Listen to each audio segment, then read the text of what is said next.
It's time to take command with former NFL tight end Logan Paulsen and former Commanders beat reporter Craig Hoffman.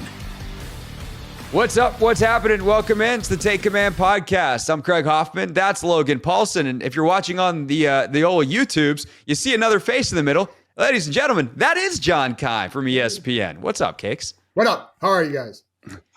Good to see you. Good to see you. Doing well, doing well. John back from the trip to New England where he was at the joint practice yesterday. Of course, the Commanders and Patriots are going to play tomorrow night for the first preseason game. And there's no starters playing, Logan, so that's why John came home. Oh, is that why? Yeah. No, like John's a starter, so he's excused from the game. That's how that works. I love that. Yeah. So we will, Logan and I a little bit later, we'll hit on a couple of things after we do our joint practice review with John. But we will hit on a few things in terms of what we're looking for the game on Friday. But John, when you think about what you saw yesterday, you're flying back home last night, wake up this morning thinking about what you want to write about. What's the biggest takeaway you had from that joint practice yesterday in New England? Okay, so biggest takeaway. I don't know if it's a surprise to say that they kind of need Terry McLaurin on the field. And not only Terry, but Noah Brown as well. Two guys who can make plays on the outside. But that's what we've seen throughout training camp practice. Like the receivers, are they getting enough separation down the field? Can they make plays down the field? Because you need that to open up other areas for Zach Ertz and Deebo Samuel. And Zach Ertz has had a really good camp and looked really good again the other day. I think the other thing too, Craig, was the defense. And you always take these things with a grain of salt because, like, what are they trying to work on? How many of their pressures are they really showing? But they didn't produce the way I thought they would, given how we've seen them play in training camp. And you never know. And Logan, you know this. Like sometimes the way you play in camp, like you don't know why are you looking so good? Is it what you're doing? Is it what they're doing or not doing? But I think that's one area where I felt like I was a little bit surprised that they weren't a little bit better, because I still think they're going to be pretty good on defense this year. But this is the hard part to know is what were they working on and what were they trying to do with their pressures, how much they hold back. But of course, both teams hold back. So, Yeah.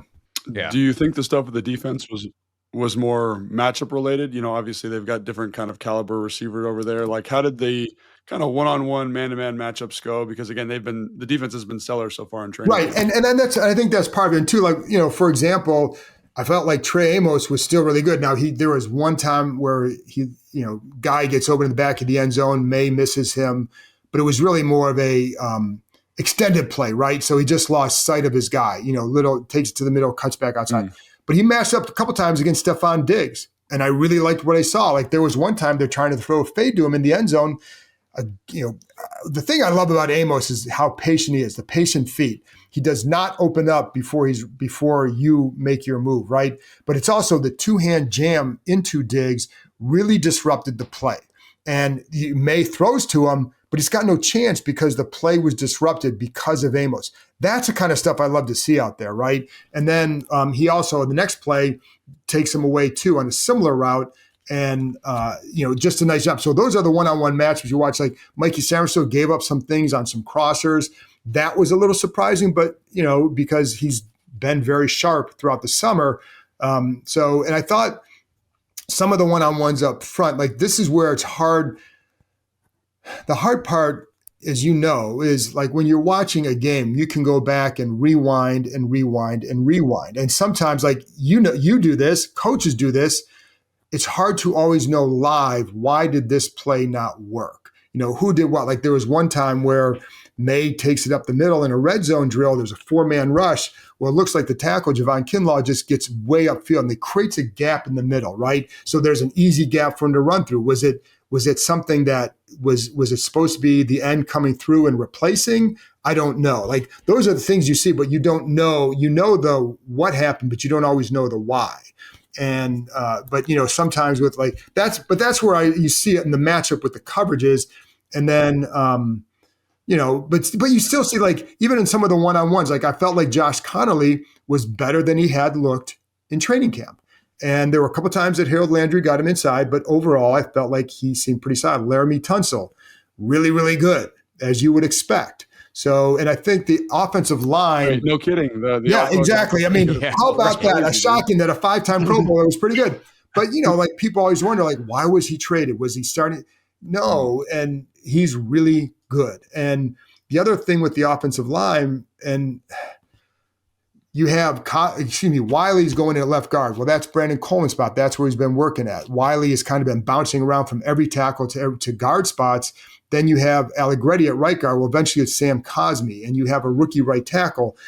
How long will it take that group to really, to me, I think you could look at the second half of the season and say that group could be really strong at that point because you're going to get more time together. Rookie gets acclimated, Cosmi back in. Then you start to hit your stride down the stretch. Like that is kind of what I'm anticipating. So the fact that they were up and down wasn't surprising to me because of all that. Yeah. The secondary piece of it, I think that you hear the kind of headline level talk about it. And it's like, well, all of a sudden they faced a different opponent and it didn't go so great. And you have these like horrid 2023 flashbacks of the Ravens joint practice where you realize, oh God, the reason the defense has looked okay so far in camp is because the offense is actually brutal. And considering the no Noah, no Terry for a lot of camp, you have to wonder, like, has the defense been dominant because the receiver caliber they're facing is just not very good? Then you have to remind yourself it's only one day. Like, let's settle down a little bit. Like, let's not jump to conclusions. You don't really prep for that. That's the other thing just to point out is like, in a game, you'd kind of understand like, oh, this is what Stephon likes to do. This is the route concept I'm going to match. And you kind of go in blind. And we didn't talk about this earlier, but that was another reason I didn't like joint practice because you didn't have a lot of you didn't have like normal kind of game plan stuff. So I'm not trying to make an excuse, but I do think there's always kind of a tough joint practice. Right. So ultimately the question, John, is like, what do you make of the fact that they did face a higher caliber of juice at receiver? Still, it's not Jaden, but Drake May is a good quarterback, and the defense had the secondary, had one of its worst days that it's had. Yeah, and listen, it's just like what Logan said. Like, I think you guys know me enough by now. Like, I don't overreact to good or bad, right? You don't, because it's one piece of the puzzle. It's one part of your preparation. So you don't want to I don't like to extrapolate too much from this. You take it like, okay, this is what we saw today. How does it match up with what we saw the first few weeks of training camp? And then how does that compute, right? And I think that's why I say defensively, we saw really good stuff. But I think just like you guys would say, okay, what does this mean, right? We don't know yet. But I will say, like, I have confidence that Mikey Samerstill will have a good season. And Trey Amos was really good. Like, the question there would be Marshawn Lattimore. And talking to him after the practice, one of the things that he definitely feels like he has his burst back, and they feel like he's moving very well. Like, in talking to multiple people, like, now, of course, you want to see that, and maybe that's sometimes you see what you want to see, but I do think he's moving better. The question, though, is the timing of his game, right? So he talked about, because he hasn't played a lot over the last few years, is getting that footwork to be more consistent on a down-to-down basis, which then allows you to be more consistent. He did give up. There was May threw a nice back shoulder against him that resulted in a touchdown, good throw. But but this is where not having McLaurin, Noah Brown in practice, where you're not seeing them match up against guys who are top. Now, Debo, you see it, right? Like, but Debo's a different dude. He's not he's not like A.J. Brown. He's Debo. He's different. But you can't match up. But you want to see him match up against a Terry McLaurin to see where is his game at now and give him a better sense of it too. And same thing with even Noah. I mean, Noah's not a number one receiver. We know that. But he was having a good year last year. He's been productive last couple of years outside of the injuries. But he's a legit NFL receiver. So, like, that's the stuff you're not able to really watch in practice. You see it. And in some cases, maybe that's a good thing. So now you're going back and say, okay, don't be fooled by. Like, this is the memory from this practice. Not that you go crazy with it, but don't be fooled by the other stuff too. Like, hey, don't forget, like, don't get lazy here with this. Don't get sucked in thinking this because of what's going on here. And that's not I think this receiver core, when those other guys are here, there's more depth than there was last year. But you're elevating guys to different spots, and then you're covering guys who you may not cover during the regular season. Yeah, absolutely. And so, like, this is maybe kind of a personal question, but like, when do you start making conclusions? Is it week 1? Is it week 3? Is it after the preseason? Like, when do you kind of say this thing that I saw when is now starting to come true here? You know what I'm saying? Like, how do you? Right. Because I know No. you're such a measured person. Like, when do you say like it's solidified? Well, I think it also depends, Logan, too. Are you seeing a steady habit of whatever it is you're seeing? Like, if you're seeing this group not being able to separate, well, to me, that's a problem, right? But again, like you don't And have it's been consistent, right? It's been a consistent consistent. So that like if it's throughout. Yeah. consistently happening, then yeah. And then, but with the defense, I do think that they're going to be better. I think they have more ability to be versatile and creative because I think the coverage and what they can do, right? And then I think some of the players they have up front and what they can do. So I think they can be that. I haven't changed my thought on that based on one practice, and I don't think, and here's the other part, Logan, I don't think we're going to know until the season begins because we're not going to see them like the starters in the second preseason game might play 1 or 2 series and they're not playing in the third, but you have that Ravens that joint practice as well. Like that to me is another big measuring stick for the starters. How do they look at that time? What's the O-line look like against that group, right? So I think that's, and the defense, that's a great test for them. So, I think that will be the next big measuring step for me. And, to see, okay, do they look different? Is Lattimore, how does he looking, right? And does the line do a little bit more to generate pressure? But that would be the next measuring step for me. And then season begins, now it's week by week measuring, right? Mm-hmm. Yeah, for sure. I think the other thing that's, important to point out and some of the discrepancy here is in 2023, for instance, I didn't have a lot of faith in that staff and those players to once the game planning happened to take a big jump. This time around, it's like, oh no, this staff's pretty good at game planning and this is a smart group of dudes. Like they will adapt, like the gap between practice play and gameplay is probably bigger because of that. So just wanted to stick a pin in that real quick. On the receiver side of it, though, John, without Terry, without Noah, like we said, obviously all eyes are on Luke, on Jalen Lane, on those guys, Strachan, Chris Moore, Jacoby Jones, those guys trying to make the roster at the end. Did anybody stand out in any meaningful way yesterday with the extended reps that they got? Not really. Jacory Brooks had a nice one-handed catch. They had a nice one-handed catch in the end zone. There you go. I did not see it live, and because you're watching these two fields, and it's your eyes go over here, and then you see them jumping up and down over here. Like, all right, what did I miss? But anyways, he had that, but he's not. He's still a long shot to make the roster, right? So and even if he does, he'd be your last receiver. So it's good for him, really good for him. But we're not talking. I'm looking at guys who are going to contribute, and I didn't see that, right? Like the guys who kept jumping out were Zach Ertz, Debo, Austin Eckler. I mean, the guys that what they can do. Oh, really? Those guys? No way. Yeah, no. Look, it's wild. We have John on for extreme insight, and all he tells us is good football players are playing good football. Exactly. I mean, come on. Who make something that? up. Wow, we need some excitement. We need some pop, baby. That Ertz guy can play a little bit. So, but I think. Dude, but in some ways, that's a good story in itself because, what is he, 34? And he looks better this year than he did last year. His ability to consistently win versus man coverage is incredible. So I've had people tell me that his footwork is better than it was ever. And but I still liken him. I liken him to the 35-year-old basketball player at the Y who's got the knee-high socks. I love this metaphor. Who has the knee-high socks, but just knows how to play. And young guys come in, he's got the headband, he maybe has some elbow, pads, whatever, but he knows how to play. He knows how to school the young guys because of his old school moves. I think that's like Zach, he just knows the game so well that he's able to create enough of the separation. And maybe that gets a little bit more yak than he had last year. But I think that's why I think we're still seeing this from him. That's not a mirage. Yeah. So, but yeah, I don't know that anybody else really, I wouldn't say jumped out, so.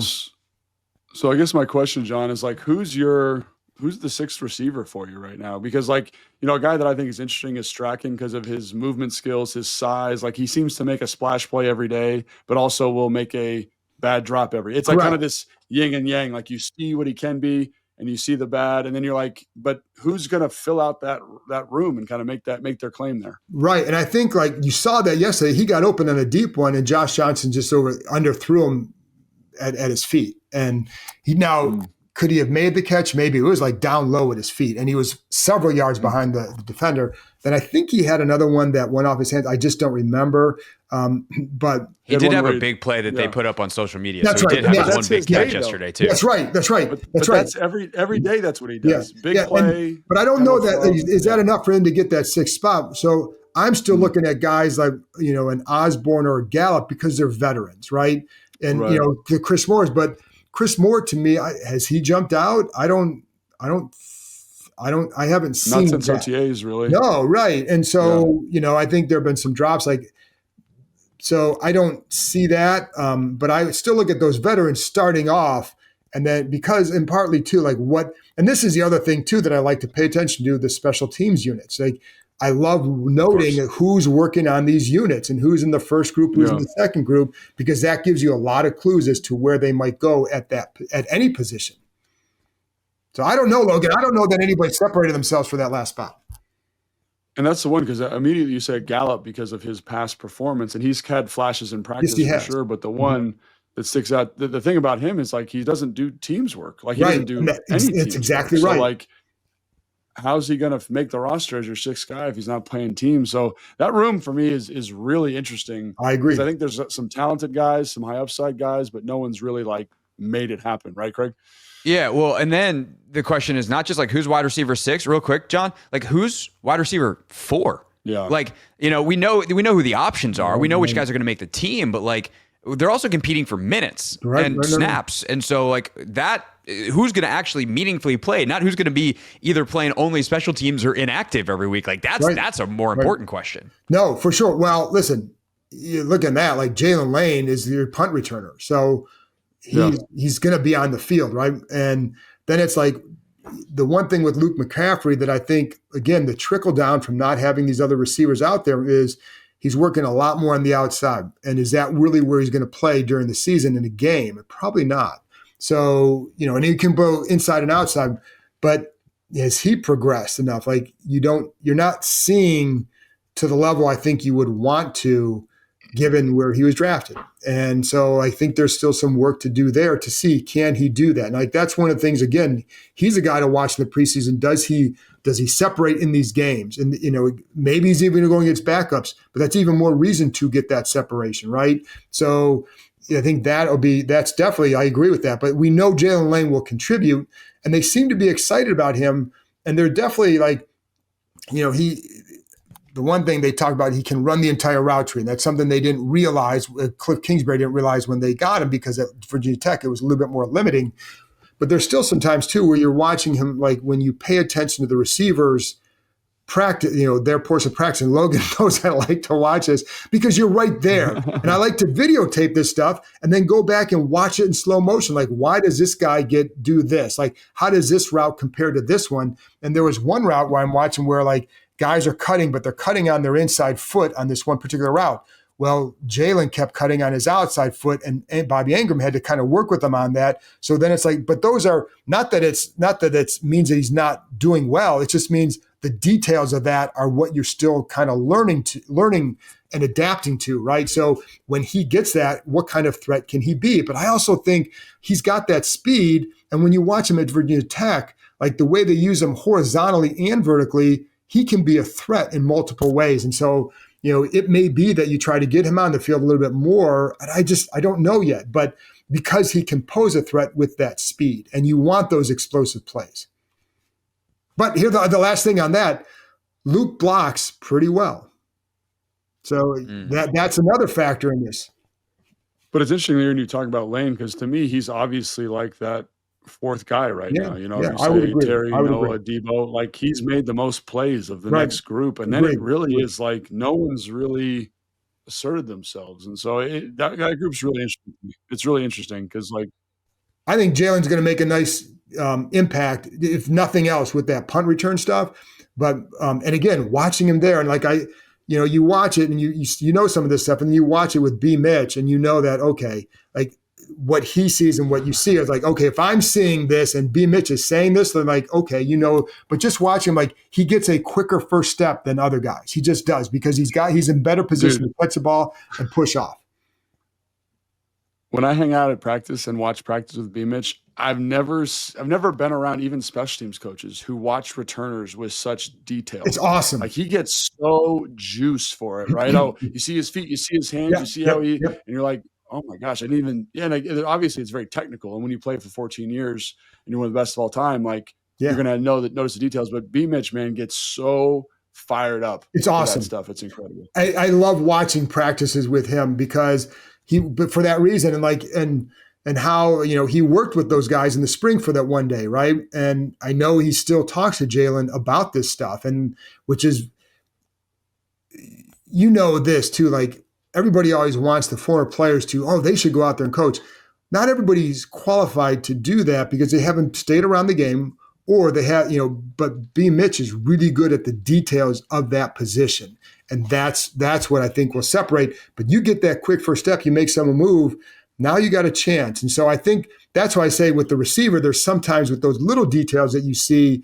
But even I agree with you, Logan. I think he's definitely of that group, like between he and Luke and all that, he's jumped out more in that area. And when you have speed, man, you want to tap into that. Yeah, you got to get those guys in the open field, and obviously they'll find ways on the offensive side, but just, hey, 83, go back there and you catch that football and you do your thing, man. So we'll see that. Not to keep this all offensive here in the back half of our conversation, but the running back situation, I think, is an interesting one to watch as well. One thing that I didn't see a ton of reporting on yesterday, John, so just to tap into the fact that you were there, and then our expectations, and Logan and I can talk about this more in a second, expectations for the game, but how did they split up the running back reps yesterday? Because we know Bill has gotten some reps with the ones here and there, but we also know that, they listed him 5th on the unofficial depth chart for a reason, that those other 4 guys have, they've got skins on the wall playing NFL football. And so how did they handle that position yesterday in the joints? And then what do we expect in the game? Well, first of all, with those depth charts, like, talk about. They are very unofficial. Yeah. And, and I don't know how they determine it this year, but there have been times in the past where the coaches will tell the PR staff, just put down however. Do you know what I mean? Like, right. That's how unofficial at times they can be. I think Dan Quinn puts a little more thought into this. And when you're a rookie, if you haven't done it, like, of course you're going to put him to that. But he was getting reps with the ones. And so, Chris Rodriguez got some time. McNichols. I mean, they rotate those guys quite a bit. But Krosky Merritt, Bill, got reps with the ones. And he had a couple nice runs. Like, the hard part, too, though, they're not taking guys to the ground. So you're not still right. It's really in the games what we'll see. But the thing that I'm looking forward to seeing from him is, they talk about the violent cuts. How does that translate in a real game, right? How is the vision? You see the ability to have some of those jump cuts too. He can be a little bit bouncy, right? And a bouncy, not just bouncing outside, but just boom, boom, right? And so like that's the stuff that I'm curious to see, how does that translate? And then also, are there holes for him that he's either creating or finding, and that, which is the visions, right? So like that's the stuff. And the other thing I loved watching him in college was the violent finish on his runs. And so like, how does that look here? But he had a couple nice runs. I think he had like 1 or 2 runs around the end, some good blocking. Then other stuff where it's like, that's where you want to say, okay, now I need to rewind this film to see why did that only gain 2 yards, right? And or how long was it? Because we're behind the play. So sometimes your depth perception is like, was that 2 yards? Was that 4 yards? But I think, he's certainly a guy that's intriguing. Chris Rodriguez, I think, had a decent run. B-Rob had good run around the end on a play where it looked like Jaden changed it at the line, at the run at the line. So, that's an area where they have to be better at. But again, like with that line, are you going to get there right away when you have the makeshift group that you kind of have right now? Not completely makeshift, but when you've got some of this, what they're dealing with up front. Yeah, you're negotiating depth issues on the offensive line early. It's hard to evaluate in practice. Right. The other one I wanted to ask you about, because I think it's kind of one of the sneakier position battles, is Josh Johnson and Sam Hartman. Like, did anybody kind of distinguish themselves in practice and kind of say, I deserve the third quarterback spot? Or was it kind of a wash, and we're going to watch the preseason game for that? Yeah, I think because they're going to bet, like they're going to be. This is the Josh Johnson and Sam Hartman summer, right? Like they're going to. Yeah. Mariota is not going to play in the preseason. I would be shocked at that, right? Because they already know what he can do. They know he can come out of bed and go win a game for them with what he does in this offense. And I think with Jaden, they'll see him maybe a series in the Bengals game, maybe 2. That's about it. And then they have the joint practice. So as far as those two go, I don't know that there was a big separator yet. I want to go back and look at my notes, see with Sam. Like I told you, like Josh, there were a couple. He had missed a deep ball to Strachan, and that's a big time play, right? And so, yeah. But I don't know that there's been a separator there yet. But that is definitely the one to watch. The other thing is, do they keep 3 on the roster? And this goes back to our discussion about receiver, because if you're not sold on a 6th guy, you can keep one of those guys on the practice squad, a veteran, and Ja'Cory Brooks or Strachan, and then keep maybe if you want to keep a 3rd quarterback or like 4 tight ends. How many running backs do you want to keep? How many O linemen do you want to keep? Because Cosme may, we don't know what his status will be at the start of the season. So, or do you want to keep an extra guy on the defensive line because they're worthy of it? So, like that's going to be part of the equation as well. Yeah, the roster mechanics, I just don't see a way they keep 3 because they've got so many good players elsewhere. And the good news is, though, you could probably get both those guys to practice squad. So if you wanted to keep the room the same, you could probably do that. Correct. All right, last thing for you, John. Defensively, when you look beyond Frankie and Bobby at linebacker, has there been anything like I'm sure the disappointment is incredibly high that Jordan McGee is banged up again. This is deja vu all over again from last year, and they had big plans for him. So we'll see how quickly he can get back and if some of those plans can come to actual real life this year. But has there been anybody else that started to stand out either as kind of a good depth piece in a traditional linebacker role behind one of those 2 guys, or in a dime, more pass coverage role that we know that they're going to use some of this year? I mean, to me, Keim Medrano is like you're flashing his speed. You're starting to see it more. And he had a couple plays in practice last week where he gets Eckler behind the line. Now, when he's matched up against some of the backups, you're seeing like the coverage skills. Now, Yankoff got him on one route, but by and large, you're starting to see that.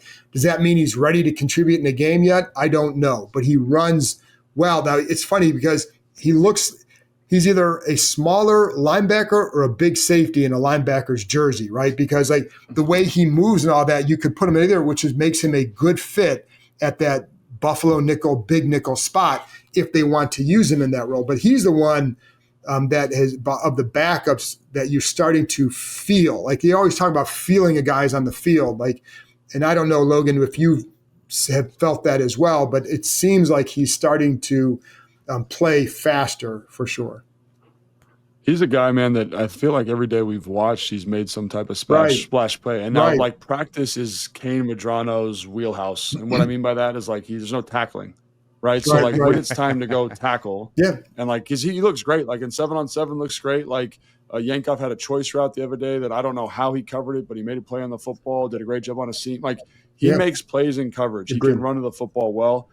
In the preseason game, if he starts making tackles and looks good, like I think he's going to solidify himself as that next kind of guy outside of Jordan McGee. But we'll see, man. Because again, like you watch his college film, there's magic on there, but there's also a couple plays where like, have you ever tackled anybody in your life? And he's a converted offensive player. That's part of the process. And again, very high on him. But he's a guy that I talk about. Sam Hartman, Josh Johnson in the preseason game, like or Bill Merritt, like Keim Medrano, circle him with a huge pen and be like, how many tackles do you have? Can you tackle? Let's check it out. And that's a good point, too. It's a great point because I remember talking to you about this after the draft, too. Like, just watching him in college, that was one of the questions about him was the consistent ability to get the guys on the ground. And you're playing up near the line. But, the good thing for him is that what I've seen is the speed is showing up. And so which suggests that he's getting comfortable. How does that result during games? Yeah, that's definitely one of the guys that we're going to be watching. Logan and I are going to run through a couple more next. John, thank you for your time, sir. I know it's been a busy week. Of course, everyone should check out for more the John Keim Report or John's Daily Nuggets at ESPN.com. John, thank you, sir, and we will talk to you soon. Oh, my pleasure. Always have fun talking to you guys. You know that. Thanks.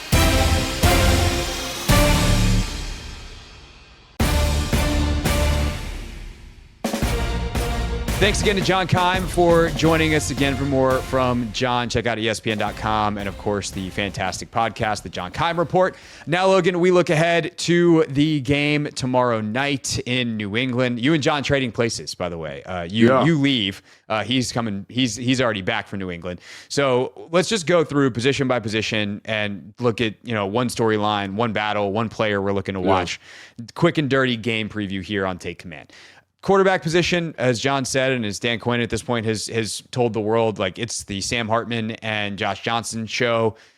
I guess what we're really looking for is, like, does either of these guys play so well that you earn a QB3 spot? But I still think QB3 is going to have much more to do with what happens elsewhere on the roster than it is the performance of either of these two men.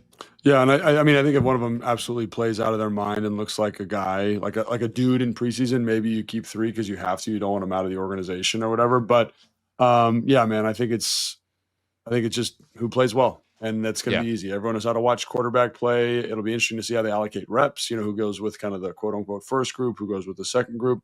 But that is interesting. Yeah, that'll be kind of interesting to see how they see that. But I'm really excited for both those guys to kind of seize this opportunity and try to find a home on the team. For sure. All right. Running back, that's, I think, the most interesting position group in part, like, especially offensively, defensively, what we talked about with Kay Madrano, like, for all of these guys, can you tackle? Let's find out. Preseason tackling is always a little sloppy, but, like, let's see. For running backs, you spent the entire camp not being tackled. Now, are these actually 2-yard gains, or are these actually 20-yard gains when you're slithering through the line of scrimmage and scampering up the sideline? I'm guessing we don't see any B-Rob. I'm guessing we don't see any Eckler. McNichols, maybe. So then where does that leave us, and what are you looking for? Yeah, I mean, I think this group's really interesting because there's also like 5 guys here. Obviously, there's C-Rod, there's McNichols, there's Merritt, there's Casimir Allen, and Felton too. And Felton, I think, is interesting because he can return kicks. So, like, does he kind of make a little spark for himself? Kaz, honestly, has looked really good the past couple of practices in terms of finding explosive opportunities, being patient as a runner. So does he kind of make a late roster push here for that special teams return? Maybe he gets in as like the third down backup to Eckler.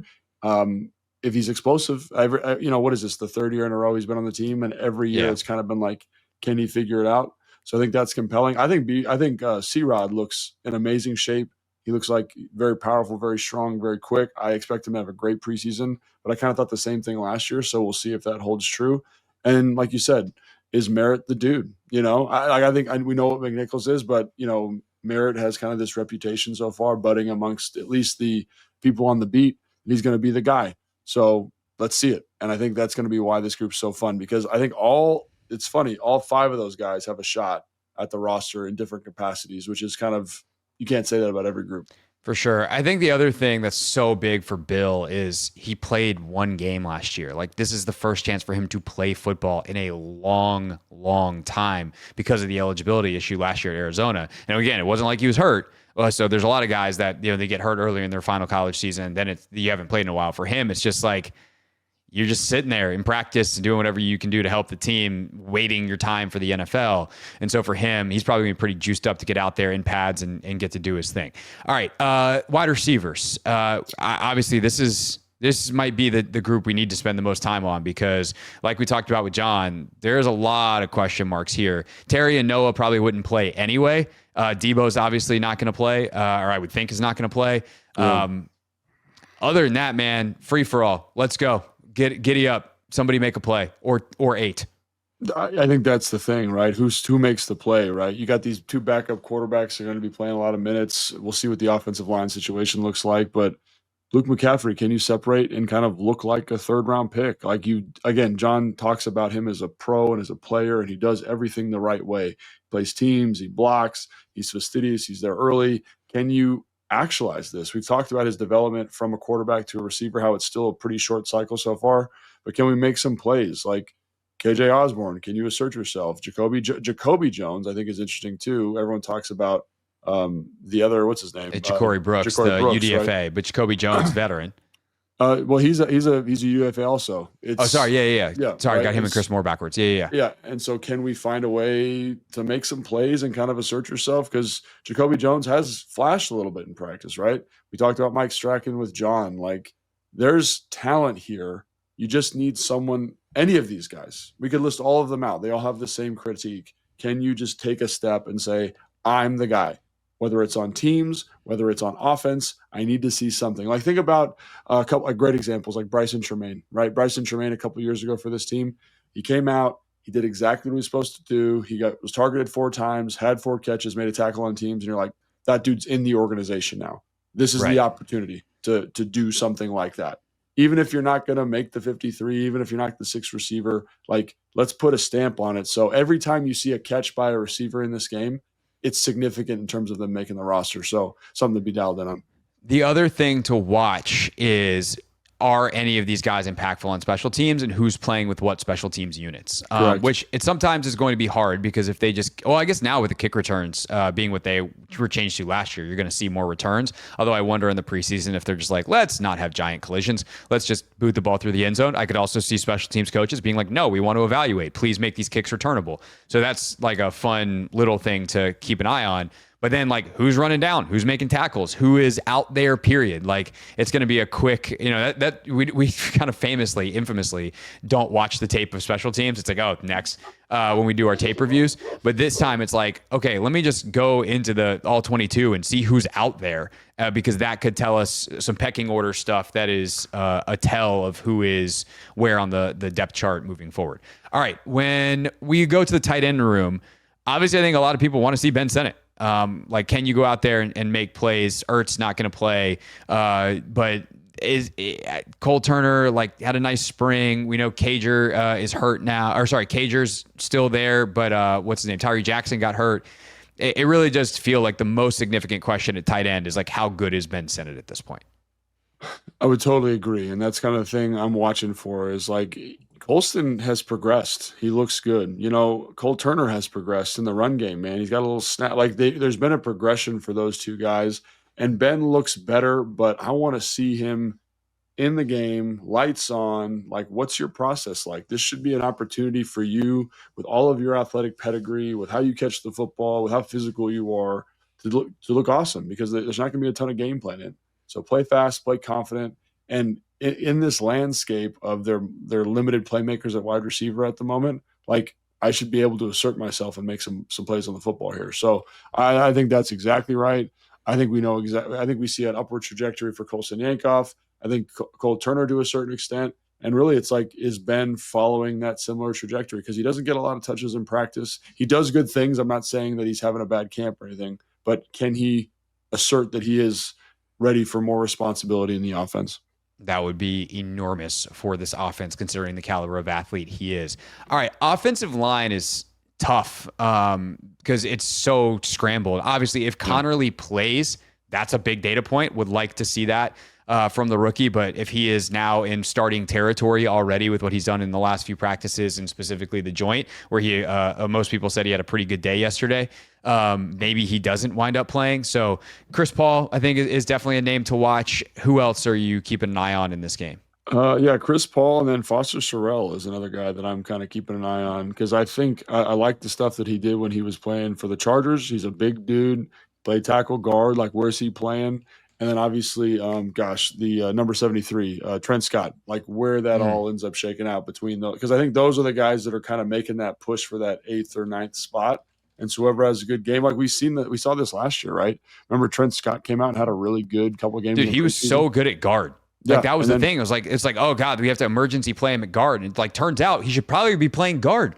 Yeah, and played really well and made the team. So with this group specifically, because I think they're pretty close, like, who can kind of come out and be that dude, have a couple knockbacks, like the ball runs behind him for a big gain, third and long, we have a lockdown pass pro, we keep good pockets, we know who we're going to. Like, I think those are the guys. Obviously, Michael Dieter's another name I'd throw in there. I think with Allegretti playing center, I'm not sure if he's going to make the 53, but if he comes out and looks like a different guy, then there's a really good shot at it. So a couple other names just throw out there. Tyree Phillips, that big dude. He's like 6'6", 340, big old hoss. Playing guard, like what does that look like for him? And then Good Jones. Those guys seem like longer shots to me. But again, like if you come out and you play well, this staff has shown they're willing to kind of give you more opportunity with good play. For sure. All right, defensive line-wise, definitely some depth pieces. I hate that Javonte Jean-Baptiste didn't make the trip because he's a guy that I think would have been in. To me, like Jacob Martin might be the guy I'd put in the spotlight here. When Von Miller got signed, his roster chances became more precarious, obviously, as Von is going to be that outside linebacker defensive end type of role, but there could be room for two. You've said a bunch of times over the last couple of weeks when we've talked about this, like if you show signs of pass rush juice, you probably should be on the roster. And Jacob Martin has that. So he's my guy. Who else are you watching? I think Jalen Holmes would be mine. We've talked about him, how much we like him. I think he's had a really solid camp, but he is like a tweener, right? He's not a true end. He's not a true interior player. Can he assert himself and say, like, no, I can be the big end if Dietrich Wise gets hurt, right? Can I do some of these things from a physicality standpoint? And then Andre Jones is a guy for me that I'm like, what do we got? You know what I mean? Like you're tall, you're long, you're competitive, you're tough. Good teams player too. So like he's got that in his bag. So can you show that you're worth a roster spot defensively? Yeah. So I think he's a guy that that I would just circle here, just be like, what, can we do it? And then Vahimi Fehoko, I've always liked him since he was at San Jose State. He was in Dallas last year. He's here now. He's playing kind of interior pass rush guy. Like I just like the player. I like his makeup, but it's a long road for him to make the roster. But if you flash a little in preseason, who knows? Yeah, for sure. There's some guys I think like Norrell Pollard. Like he's a guy that flashed last year. I know a little bit. They kept him around. He might be a practice squad again, but like can he earn that practice squad spot for a second straight year? Get a couple call ups during the season. So like it's a fun depth thing to see. And then obviously you have the vets, Carl Davis, Sheldon Day, been around a long time, played key roles for this team last year. Probably not going to make the team the way it's shaping up right now, but could one of them prove like, no, my veteran know-how is worth having around and make the team from go, nevertheless, a practice squad call-up situation. All of a sudden, doesn't this group feel like locked? You know what I mean? Like the top 8 guys are just like, yeah, you're making the team. And then like now we're fighting for that 9th spot a little bit, which is interesting. It's interesting how that's changed. My perception of that has changed over the course of the offseason. Yeah, for sure. All right, linebacker level. This position group is fascinating, man. I'm really bummed Jordan's not going. I'm bummed. Yeah, man. McGee. Without McGee, it's like, well, who's playing linebacker? Like, who's the Mike? Yeah.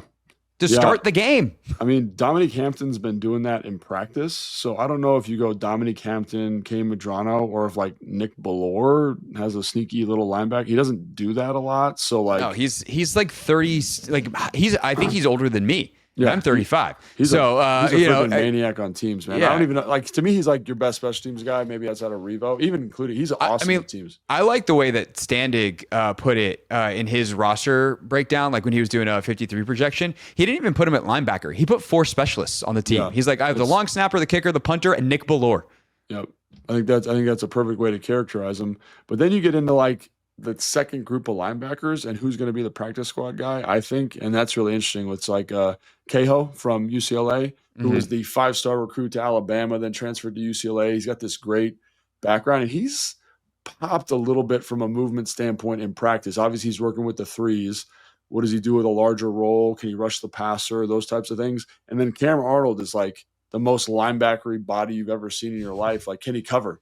And so, like, I do think they have 4 interesting pieces there. I think Hampton and Medrano are the guys you want to kind of attach your horse to and let them run and see what they can do, and they're going to be exciting. But I wouldn't be surprised if one of those guys has a good preseason, Kehoe or Cam, and they kind of end up making the practice squad, or they're pushing for the roster by the end when it's all said and done. So we talked about keeping, if you got teams value, maybe we keep 6 linebackers, whatever it looks like. So we'll see.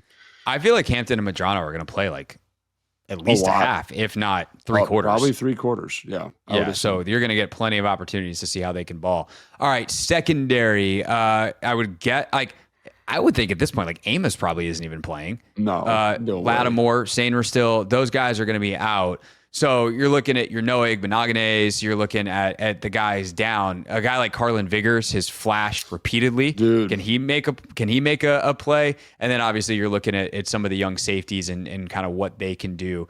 A guy like this is the kind of thing where you hope a guy like Percy Butler dominates. Like, hey man, you're in your 4th year now. You have played quite a bit. He's looked good. He's had a good camp.